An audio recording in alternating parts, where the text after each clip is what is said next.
I'm going to go ahead and get us started. I see there's a lot of people on here too that maybe don't know about TrinityPrep. So I'm the head of school at TrinityPrep. I just want to welcome everyone to this community talk. We do them once a month. And so we'll get you on future ones, but we're really excited tonight to have Dr. Emily Engel here to talk to us about stress, anxiety, depression, and substance abuse. It's great timing, I think. It's very hard. I have teenagers myself to parent through this COVID-19, and so our school is actually in person right now, and so it definitely, with all that's going on in the events and the world and everything, we've definitely seen, even this week especially, this is just great timing, and we didn't really plan it that way, but we're really excited to have you, Emily, and I'll let you take it away. If y'all can make sure to have yourself muted unless you're going to talk, and then if you have any questions, you can write them in the chat, or she'll take questions at the end. We'll leave enough time. So thanks again, Dr. Engel, and you can take it away. Of course. I'm very happy to be here. I did a talk earlier with you all. I have no idea.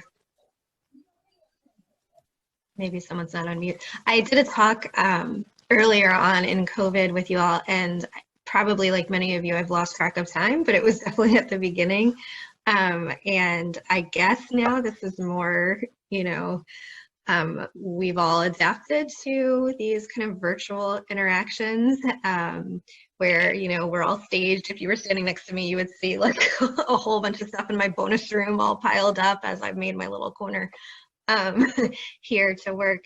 I am, just by way of introduction, I'm a clinical psychologist. I see children through adults in my practice in Charlotte that has at least temporarily transitioned virtually. I hope to be back in the physical office when it is safe to do so.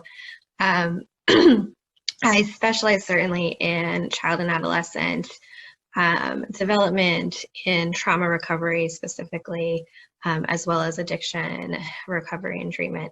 And all of which is very relevant to what we're experiencing. I did some advanced training before I moved down to Charlotte in New York, where we were trained and developed a training program for graduate students in psychological first aid and disaster mental health responding. And so not just the kind of more traditional therapy that you think of as sitting in the office, talking about XYZ trauma that have occurred in your life and learning to navigate and heal from that, but also kind of more in the moment when a crisis in the community has occurred. How do we respond in a way that can aim to prevent the development of, greater problems down the road, and, help the community as a whole come together to recover. And so certainly there's, as we'll talk about today, there's ways in which COVID has definitely become a shared, clearly a global pandemic, a shared community trauma, at minimum a significant stressor that's going to impact all of us, but particularly this generation of adolescents. So I'm going to move through, I guess one question I had, I don't know if it's possible for me to hear from folks, but I'm wondering how many of you all were present at my first talk where I introduced some of these concepts. I'm wondering if I should kind of go back through a bit or just kind of jump into the new information. Is there any way for me to know that, or do you have a sense, Doug, of the composition of the group? It looks like most people on here are new. If anyone did hear the last talk, could you guys unmute yourself and say so? But I think everyone's pretty new from what I see. Yes. Okay, so we'll do it. This is a tremendous topic, and any of these components I could speak for hours about, and I'm sure you all would have plenty of thoughts as well.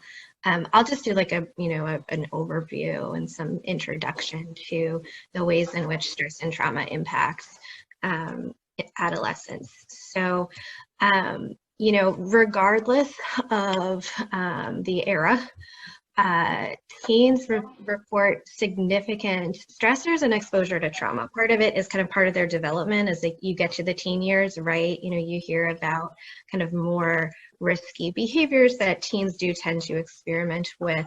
And then, for this generation prior to COVID, they were already exposed to a number of stressors. Where teens are reporting higher than ever levels of stress and anxiety related to all these things, to academic pressure, to school shootings, which was something that, we didn't have. I was in the generation where just when I was leaving high school was Columbine.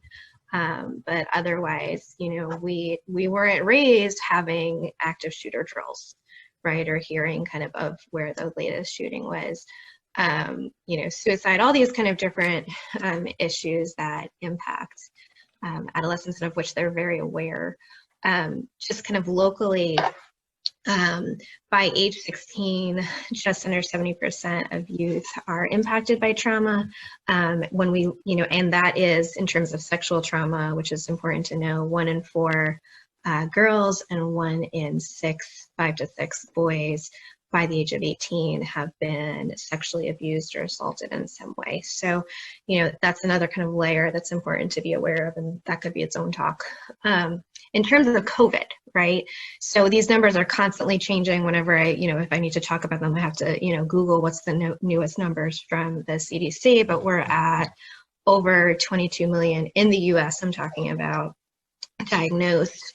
We're at greater than 374,000 Americans have lost their lives to COVID. So just the ripples of that impact are tremendous, just in terms of the loss of life and kind of the severity, even of individuals who survive. If you hear many, especially kind of higher risk groups, they may have recovered, but they have lasting health impairment as a result. So kind of that doesn't just impact all those individuals, that impacts families and communities where the grief is going to be long lasting. So what happens when we experience a trauma? We have this kind of fight, flight, or freeze reaction, if you all have heard of it. Freeze is a little bit newer.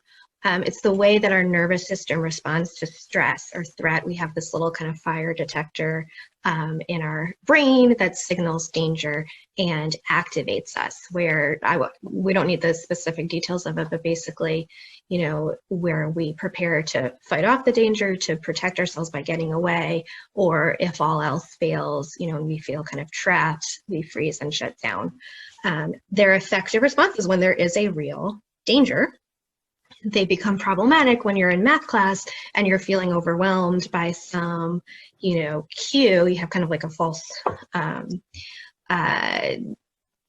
reaction, and you kind of go into a trauma response and lose, obviously connection to the present, which can, so when you experience trauma, if it's one specific event, it happens and it's done, you're more likely to be able to recover from that and manage it. But when it's kind of severe, when it's ongoing or chronic, it builds up the effect on your neurological development, for example, in different ways. So, child traumatic stress impacts all these different areas.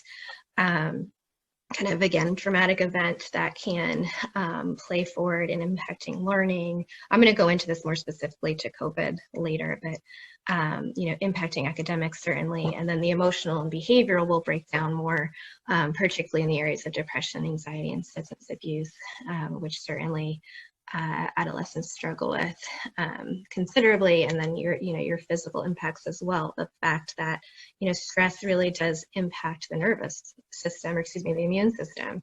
And so, someone who's been experiencing ongoing stressors are more likely to have, that mind's body effect of, getting sick more often, being more vulnerable to physical impacts. So, the interesting, an intellectual question is what makes, some people more likely to be negatively impacted by trauma where others appear to be unaffected or are more resilient. I mean, there's, many risk factors and protective factors that can contribute to how an adolescent responds. One is kind of what happens after, what does the recovery look like? So, if we think of COVID, for example, did they lose a loved one directly? Did it impact their family's livelihood, someone's job, their access to resources and supports? Part of their circumstances prior to the trauma can also impact it, right? So, what were the family or community stressors pre-existing prior to the trauma? Particularly if an adolescent has, learning differences, any kind of physical health issues before, it's going to be harder to navigate those, particularly when we talk about, the three that we decided to focus on for this talk: depression, anxiety, substance abuse.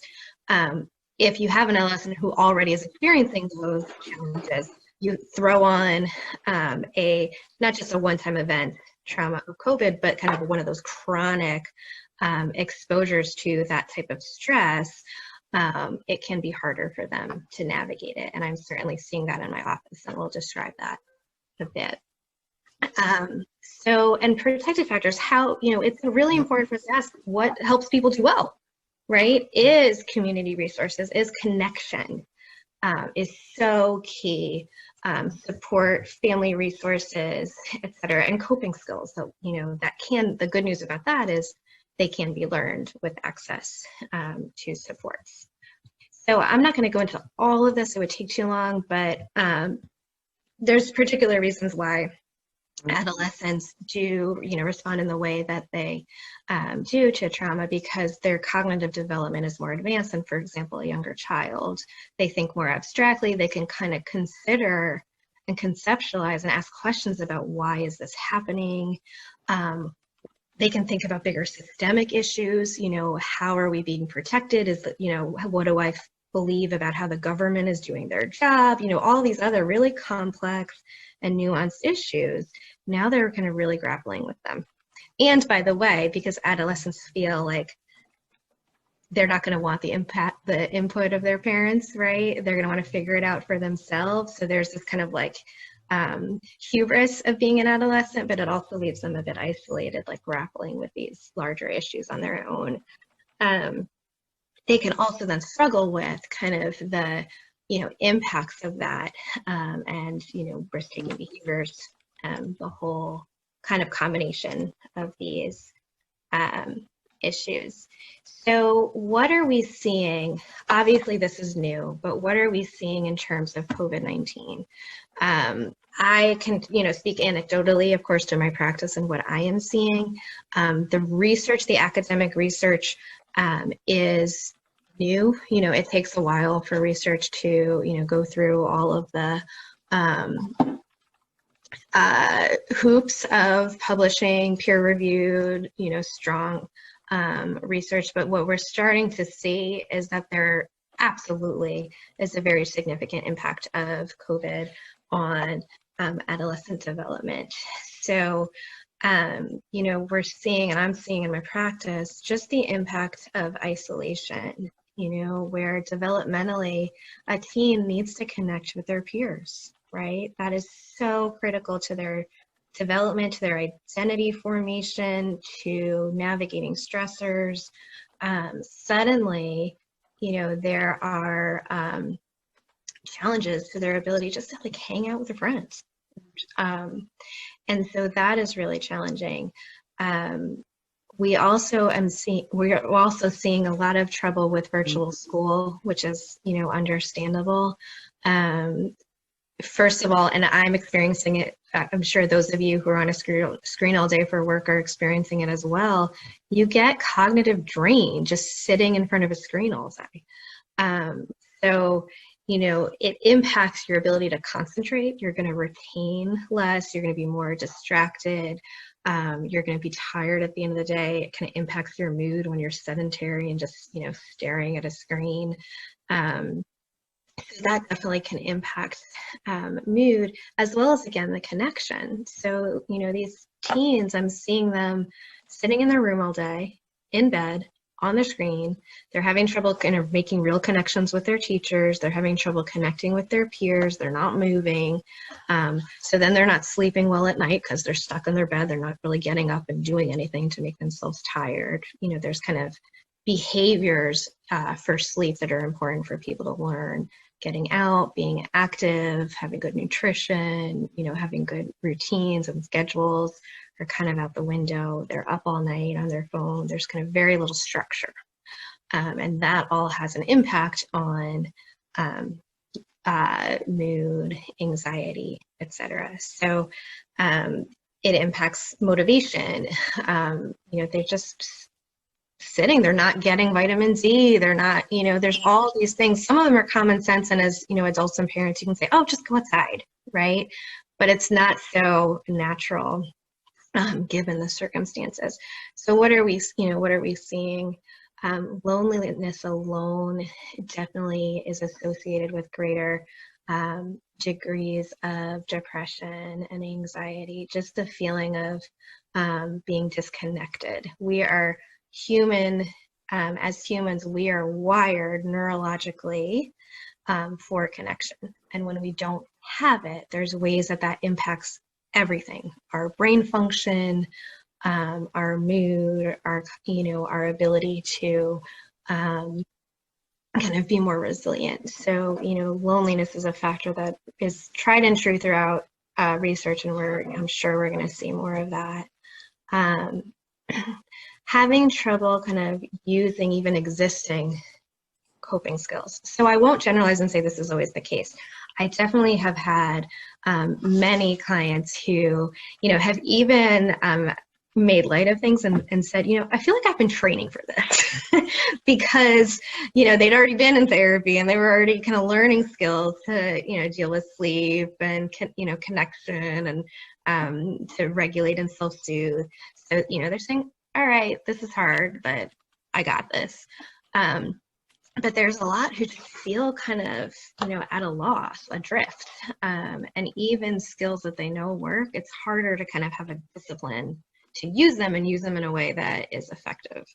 So they need a little bit more kind of help and a little accountability with that. I see, clients who were kind of at a pace and had a momentum going in therapy, those with anxiety and depression, kind of, stagnating, regressing, or making progress slower, just because, again, you just added on stressors where it's very difficult for them to manage. Some stressors you just can't do, right? So, not stressors, some skills you just can't use right now. So you have to kind of adapt. Oh, well, I had all these, coping strategies, and now I can't go to the mall with my friends, or whatever made them feel kind of energized and connected. So they need to kind of relearn or adapt that.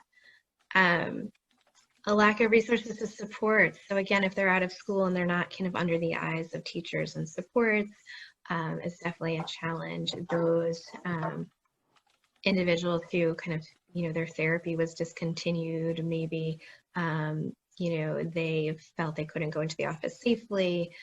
Thankfully, I should have this like in big bold letters, something that I have personally learned and we have learned as a field is the benefit of online therapy. So I have definitely been skeptical in my professional life prior. Of course, I prefer, in-person live interaction.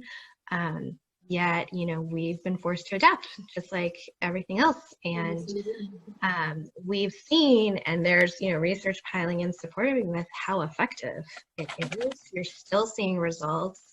I have clients who, began with me and finished successful courses of therapy with me, and I've never met them in person, which is kind of, I'm in awe of, because it's new for me in my career. I would do, a little bit here and there of online therapy, but now it's becoming, just by way of being convenient and helping people access resources that they might not be able to now. And of course, we're always looking to see how that's changing.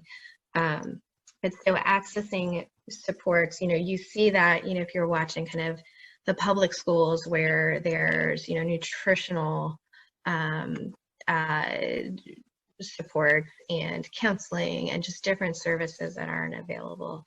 And then of course, parents, the family system, now we have kids at home doing their work, stressed and struggling, isolated. We have parents who are stressed and struggling. Maybe their jobs and financial stability is impacted. Especially women, mothers, we're seeing more and more kind of either taking on much greater burden and balancing multiple roles in an impossible way, or being forced out of the workforce because it's just impossible to complete all of their responsibilities. So there's just lots of kind of rippling effects of this. And then let's say we have kids who are virtual, and we've all learned this is what we need to do. It's of course week by week of whether I see kids from all different schools, CMS, Union County, a range of private schools. It's always changing who's going to be in person, what the plan is, how is it evolving. And there's a lot of anxiety with that, right? For just the logistics of how does a family adapt to this plan and roll with it when, mom and dad or whoever are in at work. And then all of a sudden, so we have all these kids where we're teaching them, okay, like we need to be cautious, we need to be careful about exposure. And now, we're going to say, okay, it's okay to go back to school. After you've been isolated in a way like that, it can reinforce anxiety, right? So now I've been taught to think suddenly that this is unsafe, and yet you're telling me to go back. I had that experience when, at the beginning of quarantine and everything, the stay-at-home orders, I was home most of the time, and then I would just go out to do a simple errand, and all of a sudden I was like, whoa, it feels completely new again.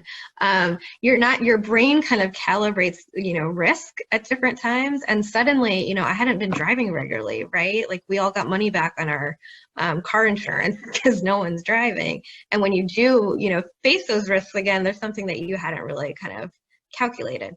So you have all these kids who have been home, and now, when they will go back to school, I'm predicting there's going to be, an adjustment period where there's going to be a significant amount of anxiety again, getting them back reintegrated.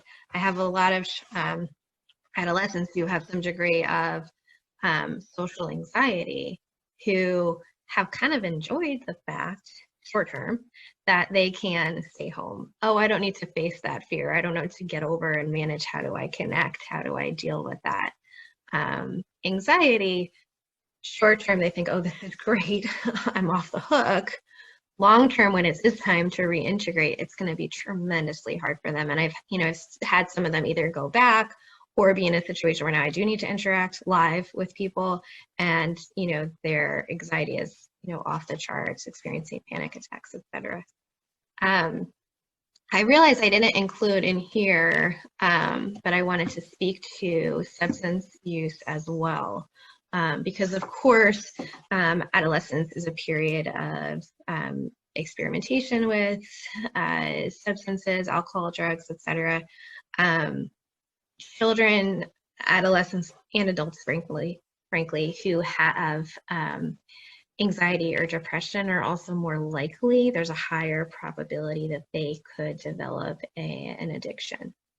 There's kind of a lot of comorbidities between anxiety, depression, ADHD, and substance abuse. A lot of times because the substance is an attempt to cope with whatever the emotional difficulty was, right? There's also, children or adolescents who have experienced significant stress or trauma. When they feel ill-equipped to handle those emotional demands, suddenly it feels like alcohol or drugs is a great escape, to numb or avoid kind of being present with those feelings. So you add COVID to it, and now they're isolated, right? They don't have kind of the supports in terms of school supports, in terms of peer supports, in terms of activities, for positive influences in their lives. And they're more likely to, avoid, numb out, self-medicate. We're definitely seeing that, across America, adults are using alcohol and drugs much more frequently right now as a response to stress and isolation. And so, it's highly likely that rates of addiction are going to skyrocket as well, or are skyrocketing as well. The good news about that is, just like I was mentioning virtual therapy, that there is also, AA has moved virtual, so you can look up in the community where you can get on just from your home. If you need to be isolated, you can still connect with a group there for support. There's community resources where kind of local rehabs, et cetera, have, online groups, et cetera. So there's definitely ways to access effective services and supports virtually if that's needed. Okay, so, I hear a lot of people who will struggle with what they believe is right, the best way to approach and manage COVID, recognizing the mental health challenges, right, and worrying about the impact on our kids of isolation, of disruption to their kind of typical activities. And, as a way to question what our approach is to these challenges.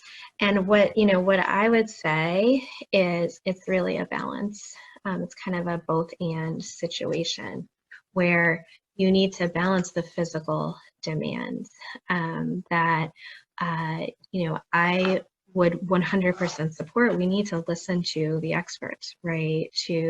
That are, basing their recommendations on research and medicine. And so, the precautions are there for a reason. Certainly what we can do, though, is how do we cope with that emotionally? That's the kind of mental health responding part of it. So, how do we cope when there has been a spike, when we are pulled back, into a stay-at-home order, or, someone's been exposed and they have to quarantine, or, some typical event was canceled, right? We're going on a year now. We've had kids miss out on prom, graduations, parties, birthday parties. I am seeing all, juniors and seniors in high school who aren't able to visit colleges, whose kind of application process has been impacted significantly, right? How do they adapt to that? One thing that we do is we validate. We acknowledge that, anything they're feeling is completely understandable. Right? That, they're frustrated, they're angry, they're confused, they're whatever. There is a grief process that we're all experiencing related to COVID, where we have to kind of grapple with, and you see the stages. I read a wonderful article at the beginning of COVID about this. You see the denial, you see the, sadness, anger, bargaining. If you're navigating through it in a healthy way, you'll get to a sense of meaning and purpose. Like, how do I accept and cope with this? But all of that is there, all of those ranges of emotions. With teens, you're going to see, I'm sure, anyone who has teens are seeing or most of them, I should say, except for the ones with the social anxiety, but most of them, you're going to see a resistance to social distancing. There might be battles at home. You're making me do this. You're so whatever. My friends are able to get together. What's the big deal?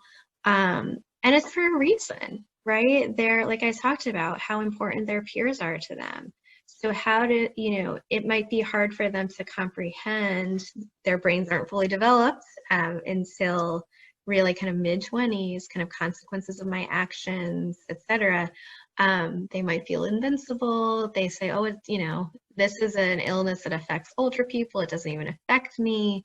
They haven't fully developed that kind of social consciousness that we hope we all do. They want all these things. Teens are kind of more wired toward immediate gratification, independence, etc. So we see that and we validate that, right? Instead of like getting into the battle, a great thing to do is to kind of join with them, you know, with curiosity and respect. Yeah, this is really hard, right? Like, I get it. I feel like that too. Or even if I don't authentically say I feel like that too, I say, I get it. I hear you, right? And I can validate and I can acknowledge, and we have to do this, right? We talk about kind of the why, the rationale, even if it's something I don't like to do, this is what we have to do to be safe. A lot of these conversations came up with families around the holidays, right? And I want to go see, you know, grandma and grandpa, but let's talk about the risks. We're all in this kind of bind of needing to do kind of like constant risk assessment and communicate about that. So we validate the feelings about it while we're also, you know, having the necessary conversations and making decisions about health and safety. Something in a type of therapy called DBT is called radical acceptance. It's the idea that even when things aren't going the way we want, even when we're faced with extreme, you know, stressors, the radical acceptance is saying, you know, I'm going to open my eyes wide and I'm going to kind of look this thing in the eye and I'm going to acknowledge and accept it, that I can kind of tolerate, I can deal with uncertainty, I can accept this is a really hard time. And it's kind of like if you imagine yourself being in the ocean, instead of fighting the waves, you're just going to let yourself float. You're just going to ride on top of them. It's a different way, a challenging way of thinking, but it's so helpful. And also you're talking to them about how do they manage, what can they control, right? Where can they have say? How can they join in collaborative problem solving with you as parents or with their peers or with their schools about how to create meaningful experiences under the circumstances? Of course, at TrinityPrep, where you're able to be in person because you're so small and you can, you know, practice the social distancing, you can practice all the precautions. That is fantastic. One beautiful thing that has come out of COVID is now I'm seeing all of these kids and teens love school and be thrilled to go to school. Like they are grateful to go to school, which is the first.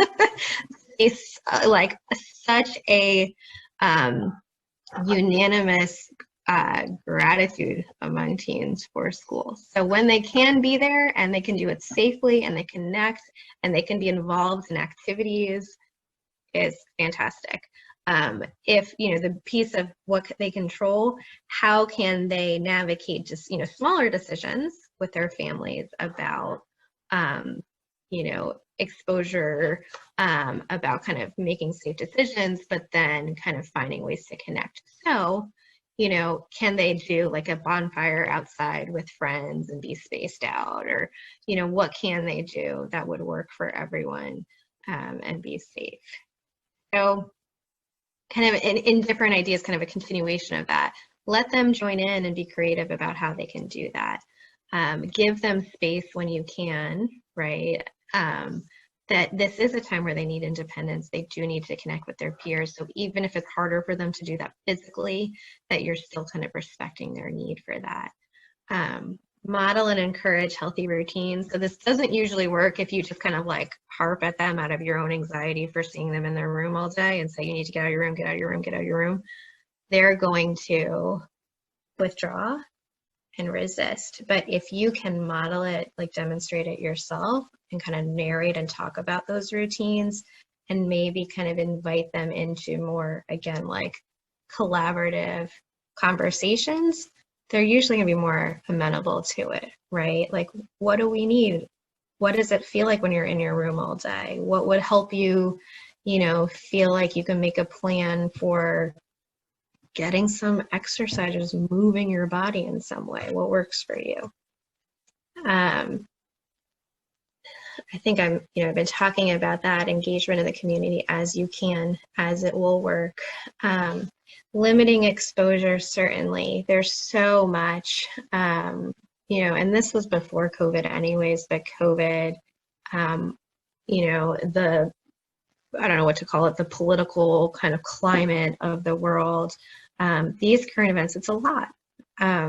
Teens need to be free to look and supported in becoming consumers of news, that it's very appropriate and healthy to their academic development and to their personal development, to come to their own conclusions and be critical thinkers, to develop a social consciousness.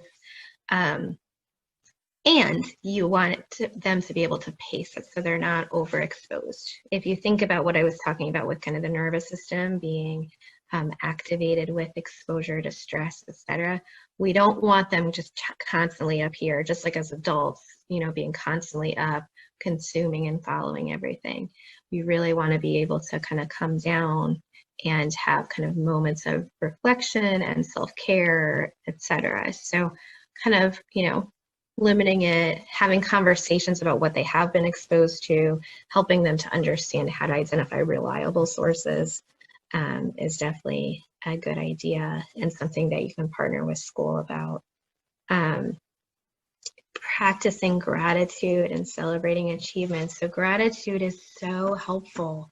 They did research where if you just, and this isn't a full cure for depression, I should say, because sometimes people will think this is, enough, but as kind of a supplement, it is so helpful for us to kind of review and do like a self-inventory of our lives and recognize, with all these things that I can't control, with all these ways that I feel helpless, if I can take a moment to recognize how grateful I am that I am healthy, right? That I have time with my family, whatever it is, right? That can actually boost your mood and celebrate achievements. There is, when I talk about meaning making in terms of grief for COVID, recognizing there's a lot of positive that, looks to be coming out in terms of the college application process. So where there's been so much pressure, of course, for adolescents applying, now, that whole process needs to be reevaluated.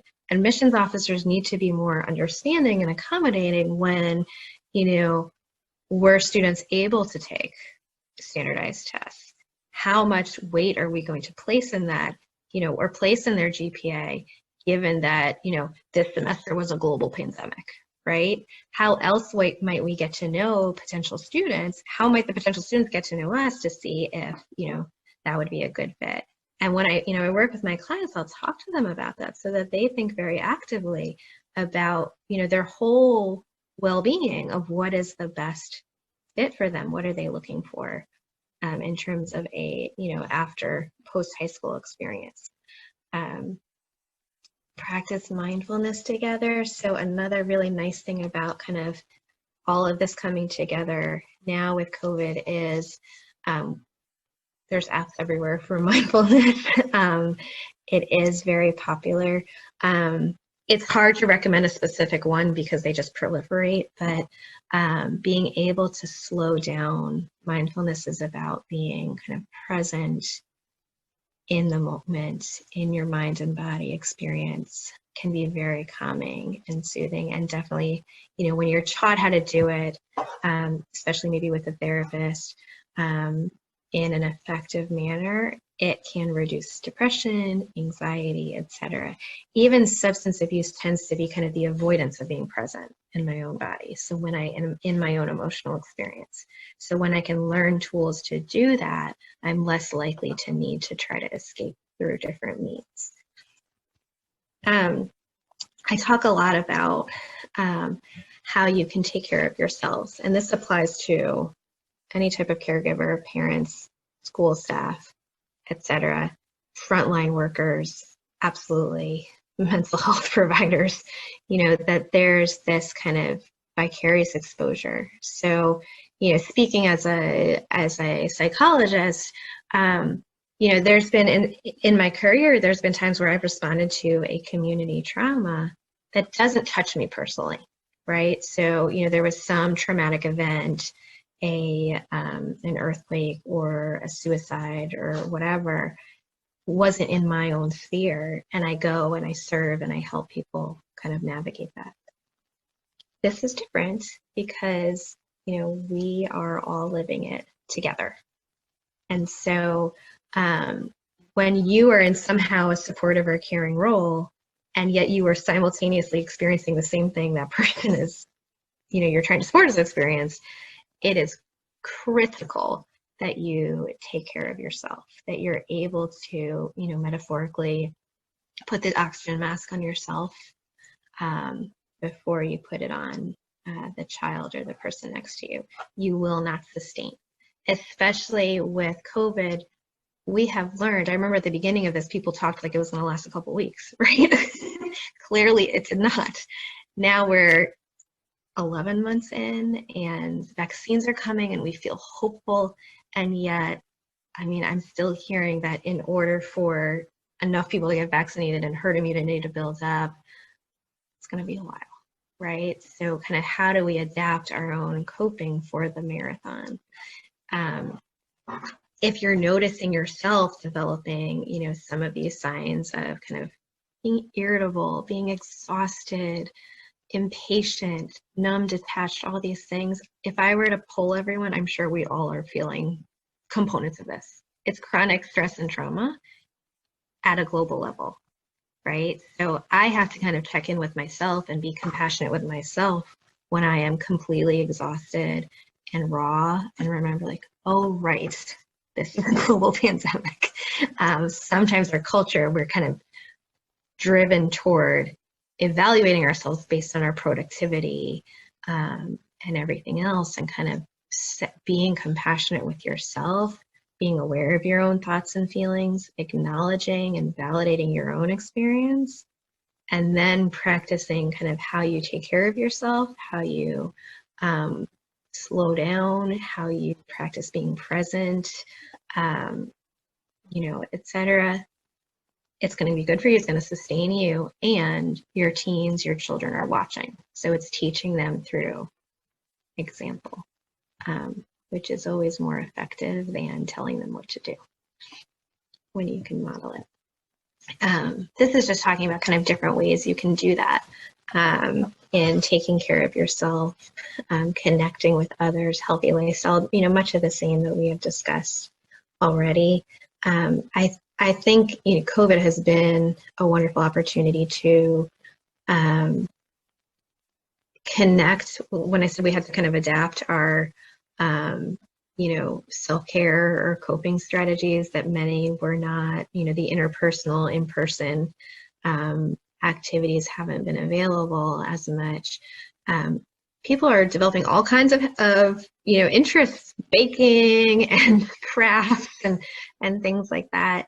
I've gone through gardening, and I have a paint by numbers that I'm working on, and all these things that are just kind of, it gives, I think, us all permission to kind of explore and play in a way that's very healthy. I mentioned here, seek help for your own trauma. So remember those pre-existing traumas and issues that many carry. When you're experiencing another stressor or trauma, those pre-existing under the surface ones tend to bubble up. So being aware of them and taking care of them and getting help when you need to is so important. And so then, of course, I mentioned keeping an eye out for your teens for when they're struggling, particularly when you see red flags, right? That we always need to take that seriously. We're seeing such an impact on those more risky behaviors. I'm seeing so much need in terms of suicidal thoughts and gestures, self-injury, where people feel hopeless and trapped and helpless, and in the moment feel like their capacity to cope is overwhelmed and they might do something very dangerous. If you're noticing or observing anything like that, absolutely get help. And don't be afraid to ask. Sometimes parents will say, well, I'm really worried about, them, but I'm afraid to ask because I don't want to put an idea in their head. You're not going to put an idea in your head. you don't need to be super specific, but you can say, you know, have you thought of hurting yourself? Do you feel hopeless? Things like that. Have you thought of killing yourself? If they're, you know, if you're seeing signs that they're really down and depressed, absolutely, it's better to ask and to get them help. And like I said, the good news is that virtual therapy is effective. They do still have in-person emergency services, absolutely are available in person. I think right now what I'm seeing is the majority of outpatient office-based therapists are more virtual, just based on kind of, you know, it being difficult to kind of practice distancing in kind of close quarters of our offices and things. But, you know, hopefully, of course, with vaccines and everything, we'll all be able to begin back in person. But I definitely wanted to emphasize, especially now, how important it is to get help when you need it and to be proactive about it. You know, I realized I was preparing this. I want to say one more piece and then I want to open to questions quickly. I was preparing this talk last week prior to the Capitol insurrection, whatever you'd like to call it, which has many traumas when they unfold. I was watching it, you know, unfold as many others were. And it's like your brain can't totally process what's happening. It's still to look at the pictures of our Capitol, you know, I've been born and raised in this country, never imagined that I would see pictures like that. And so it's normal to feel confused, helpless, scared, angry, sad, to have a range of those emotions, shocked, numb. After it happened, I was very in my body. Like my body just felt, again, because we're living in trauma and we added another one, just so exhausted. And I had to really listen to that and connect with my body. Our teens are watching this, right? You know, when we all look, but especially, you know, kids and teens, they look to the adults to have things figured out, to keep them safe, to protect them, to have systems that work in our best interests, are imperfect, but, you know, follow our ideals. They learn in school about democracy, right? And then they see this display. And along with kind of what I was talking about with COVID, I'm being intentional about checking in with everyone about how are they feeling? What's coming up for them as they're, you know, witnessing that? What questions do they have? What are they, you know, how are they taking care of themselves? How are they connecting with other people? It's definitely great if they can have kind of a supportive and open educational environment to process some of these things as well. Certainly I don't envy teachers, especially, you know, history teachers, for how to discuss history occurring in real time in such a nuanced, complicated way. But emotionally, it's so important to be able to, from an emotional and trauma perspective, be able to check in with kids and give them a space to process their feelings. There's some great resources about that, particularly when I have this slide on resources. The Child Mind Institute, I would like star that 5 times. It is fantastic. Even, you know, since the Capitol and insurrection, I don't know what to call it, it already has, you know, wonderful tips on how you talk to your children and teens, etc. So they're a really good one. I know I've talked a lot and quickly because I was trying to cover a lot, but I certainly, you know, obviously this is all of these are complex topics and issues, and I think kind of I very much value like a community psychology perspective, that we're all in this together, and our resources are connection, education, openness, open communication with our kids, between in collaboration and cooperation between families and schools and healthcare providers. That's the best way to navigate circumstances such as these, so these kiddos can be resilient and overcome. So So I will pause there. I'm wondering if we have questions or anything.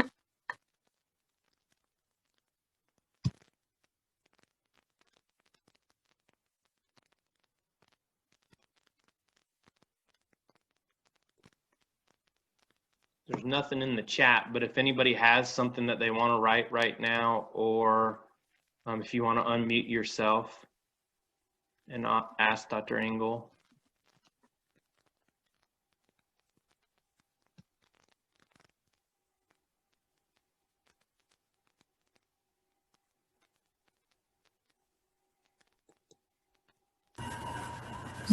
I just like to thank you for the speech, very informative, lots of things to think about. Appreciate going through this tonight. Of course, my pleasure. Yes, I know there's a lot there, and certainly, I believe, Doug, will you be posting this again so that, if there's anything you want to go back and listen to again, or you want to look up some of these, resources for more information, you're definitely welcome to do that.